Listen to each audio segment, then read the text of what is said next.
called defense. It's in the dictionary under DEFENSE. I may be wrong, but I doubt it. I may be wrong. I may be wrong, but I doubt it. I may be wrong. I may be wrong, but I doubt it. No dancing, no hugging. What's going on, guys? Welcome to Here's the Deal. Today I'll be talking about a specific subject that was brought to my attention.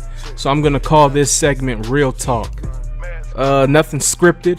I just got a couple notes here that I jotted down. But so what was brought to my attention today that I thought was kind of funny? Someone told me that Kawhi Leonard was a better all-around player than LeBron James. Now, anybody who knows me knows I am not a huge LeBron James fan. And that's not taken away from nothing he's done. That's not diminishing his abilities or any of that. But I am just not a LeBron James fan.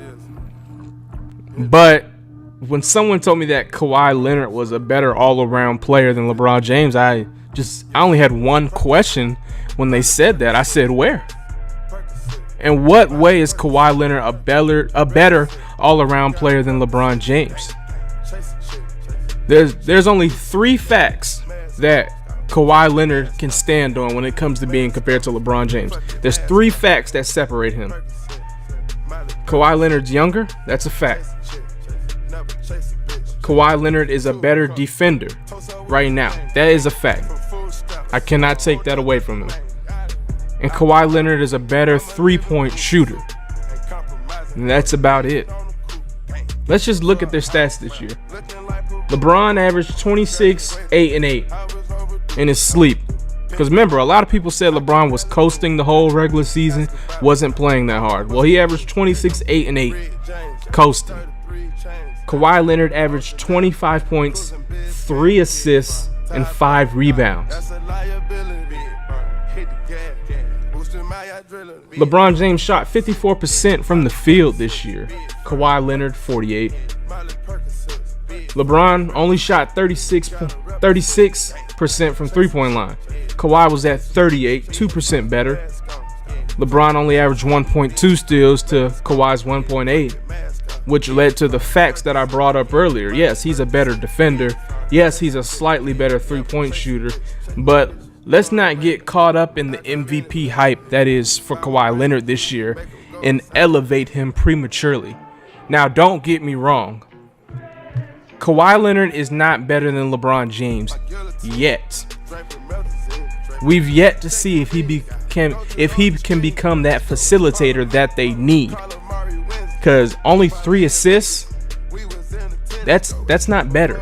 Only 5 rebounds, as big as Kawhi Leonard is, as long as his arms is, because that's all I hear from people. He should be able to average more than 5 rebounds.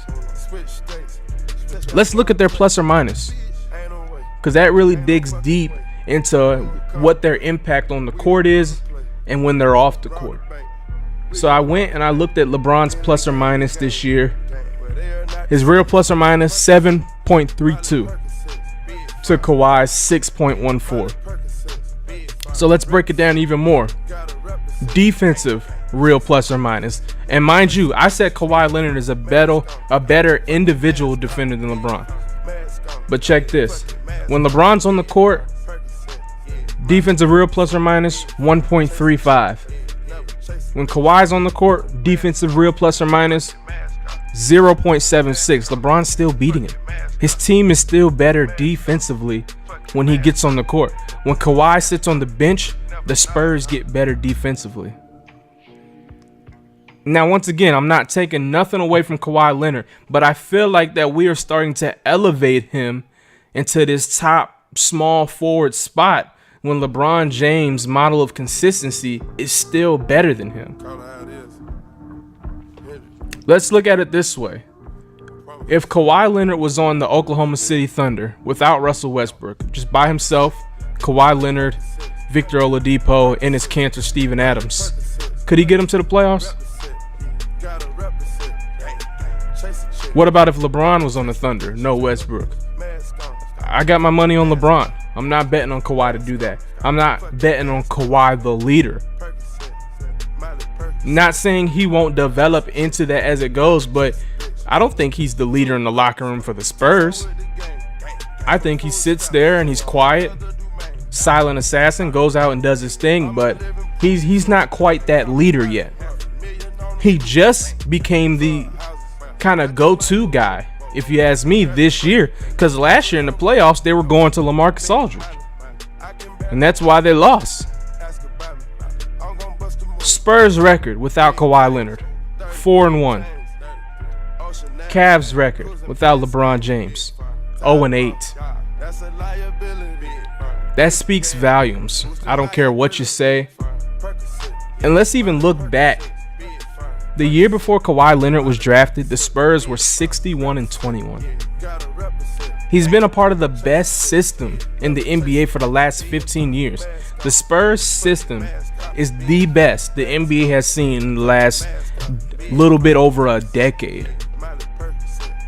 Greg Pop, best coach in the league, hands down. That's why I feel like we just need to pump the brakes on putting Kawhi Leonard to this number one status when he's not quite there yet. LeBron James is still the overall better player. For right now, that is, of course. As LeBron gets up here in age, then sure, Kawhi will overtake him. But let's not jump the gun yet. Not while Kawhi's only averaging 3 assists and 5 rebounds. But yeah, that's what I got to say about that. Please feel free to comment. Let me know what you think. Comment down below. You know, tell me if I'm wrong. Tell me if I'm right. I would love to hear it from you guys. And you guys have a great one, all right?